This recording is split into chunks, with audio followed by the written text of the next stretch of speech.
বাংলাদেশ দল এখন শ্রীলঙ্কায় প্রস্তুত হচ্ছে গলের টেস্ট পরীক্ষা দিতে। বসে নেই দেশে থাকা রঙিন পোশাকের ক্রিকেটাররাও।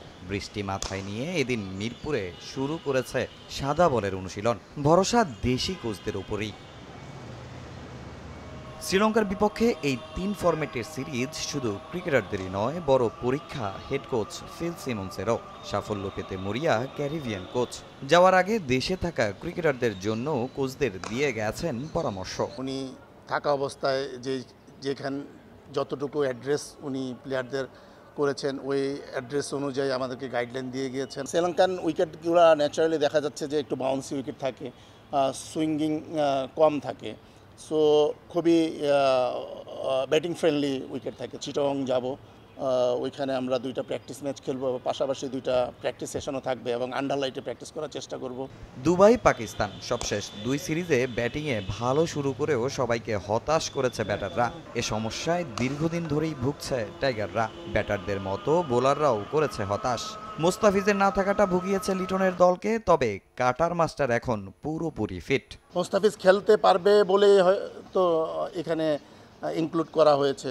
কালকে বোলিং অফ আছে সবাই, পরশুদিন হয়তো সে নেটে বোলিং করবে। কিছুক্ষণ আগে তানজিদ তামিমের সাথে কথা বলছিলাম যে ইনিংসগুলো বড় করা উচিত।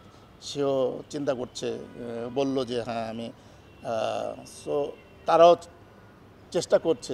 এদিন দীর্ঘ সময় নাইম শেখকে নিয়ে কাজ করেছেন মিজানুর রহমান বাবুল। ঘরোয়া লিগে পারফর্ম করেও তার দলে ডাক না পাওয়া নিয়ে হচ্ছে নানা আলোচনা। কারণটা জানালেন বিসিবি কোচ, আশার বাণী শোনালেন তানজিম সাকিব ও রিশাদকে নিয়েও।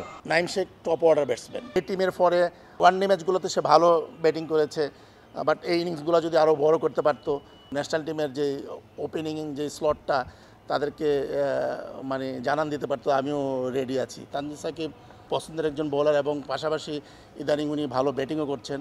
সো আমাদের যেই জায়গাটা ল্যাগ, আমরা অনেকদিন যাবতই অ্যাড্রেস করছি, সবাই চোখে আছে যে অলরাউন্ডারের একটা ঘাটতি আমাদের আছে। সো আমার মনে হয় যে সেই জায়গাটা পূরণ করতে পারি। রিশাদ পিএসএলে খুব ভালো বোলিং করছে, আমরাও খুব আশাবাদী ছিলাম রিশাদ তার বাংলাদেশ টিমের পরে অনেক ভালো খেলবে। বাট হয়তো দেশের পরে খেলা বা তার উপরে একটা আলাদা একটা চাপ ছিল, এক্সট্রা যে একটা প্রেশার, সেটা হয়তো তার পারফরমেন্সে কিছুটা ক্ষতি করেছে। বাট এই জায়গা থেকে আমাদের উৎসাহিত হবে। নিউজিল্যান্ড এ দলের বিপক্ষে 4 দিনের ম্যাচে প্রথম ইনিংসে 80 রানের ইনিংস খেললেও 3 ওয়ানডেতে নাইম করেছেন 62 রান। তামিম হোসেন, সময় সংবাদ, ঢাকা।